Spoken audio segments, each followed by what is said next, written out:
끝없이 상품은 올리는데 매출은 제자리, 프로그램 결제비 내고 나면 남는 건 거의 없고, 솔직히 이게 과연 사업일까요? 아니면 그냥 단순한 노동일까요? 안녕하세요, 해외구매대행 11년차 제노입니다. 오늘은 반자동 구매대행이 왜 과연 밑빠진 독이 될 수밖에 없는지 그 4가지 이유를 나눠보겠습니다. 첫 번째는 끝없는 상품 등록의 함정. 반자동 구매대행은 기본적으로 양으로 승부를 보는 구조예요. 프로그램으로 상품들을 긁어와서 하루에도 몇십 개씩, 많게는 100개씩 올려야 되죠. 처음에는 뭔가 해낸 것 같은 기분이 들어요.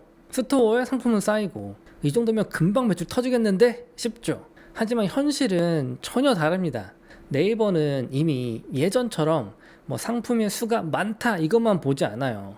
체류 시간도 보고요, 클릭률도 보고, 구매 전환율 같은 이 품질 지표를 더 중요하게 봐요.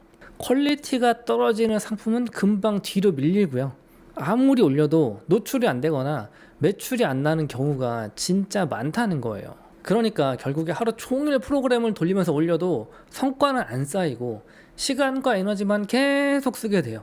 이게 바로 첫 번째 밑빠진 독의 시작이라는 거예요. 두 번째는 남는 게 없는 수익 구조예요. 반자동을 하시면 무조건 고정비가 깔립니다.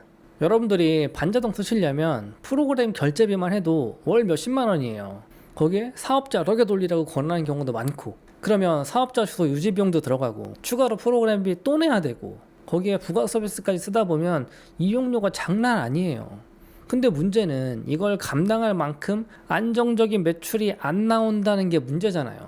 예를 들어서 한 달에 100만 원 매출 나왔다 가정해 보는 거예요.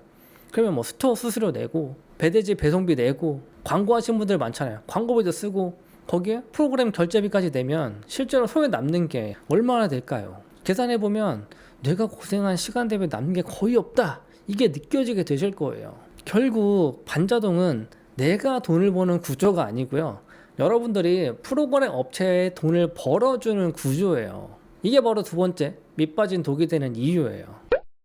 세 번째, 전문성이 쌓이지 않습니다. 여러분, 사업이라는 건 결국 시간이 지남에 따라서 내 자산이 쌓여야 돼요. 내 상품, 내 고객, 내 데이터, 내 경험, 이런 게 쌓여야 되거든요. 그런데 반자동은 상품 막 긁어와서 그냥 올리는 수준에 머무르잖아요. 내가 직접 대단한 감각을 가지고 소싱을 하는 것도 아니고, 상세 페이지도 내가 막 고민해서 만드는 게 아니다 보니까 경험치가 전혀 안 쌓인다는 거예요. 물론 업무를 하는 그 프로세스에 대한 경험치는 쌓이겠죠. 하지만 내게 남는 게 없어요. 반대로 수동은 다르잖아요. 처음에는 굉장히 느려 보여요.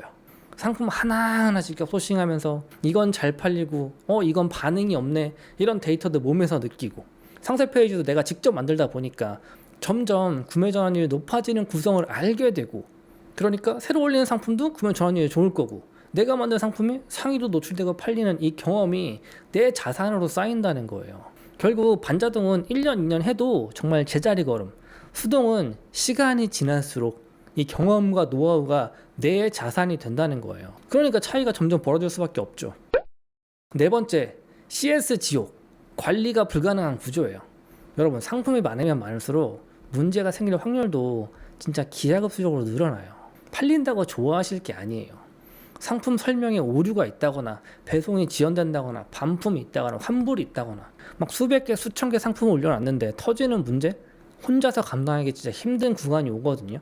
이게 그냥 제가 말씀드리는 게 아니라 제가 실제로 상담을 하면서 많이 듣는 말이, 하루 종일 고객 문의만 하다가 끝났다, 이런 말씀하신 분들 진짜 많아요. 그러니까 사업을 하려고 시작했는데 결국 무슨 고객센터 직원처럼 하루 종일 전화 받고 문제 처리하다 끝난다는 거예요. 그렇게 지쳐가신다는 거예요. 이러면 진짜 아무리 해도 에너지 막 바닥 나고요, 결국에는 차라리 알바하는 게 낫겠다 라는 생각까지 들게 된다는 거예요.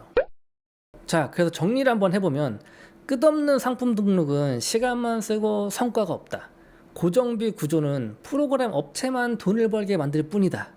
전문성은 쌓이지 않고 1년, 2년이 지나도 제자리에 머물러 있다. CS 문제는 에너지와 시간을 갉아먹는다. 이 4가지가 합쳐져가지고 반자동 구매대행 결국 밑빠진 독이 될 수밖에 없습니다, 여러분.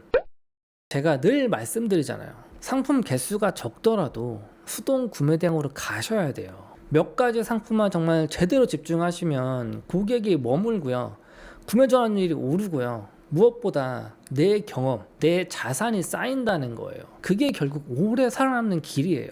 혹시 지금 반자동하고 계신 분들, 여러분 어떠세요? 내가 하고 있는 방식이 진짜 밑빠진 독에 물을 붓고 있는 건지, 아니면 내 자산을 쌓아가는 구조인지 한번 돌아보셨으면 좋겠어요. 저는 앞으로도 이 수동 구매 대행의 노하우, 실제 사례들을 계속 공유해 드릴 거예요. 그러니까 도움이 되었다면 구독, 좋아요 눌러주시고요. 알람 설정 꼭 해두세요. 알람 설정 안 하시면 영상 보시기가 힘듭니다. 그리고 궁금한 점이 있다라고 하시면 댓글 남겨주세요. 그럼 제가 또 답변을 드리던 영상으로 풀어드리던 하겠습니다. 그럼 오늘 영상 여기서 마치도록 하고요. 저는 다음 영상에서 찾아뵙겠습니다. 감사합니다.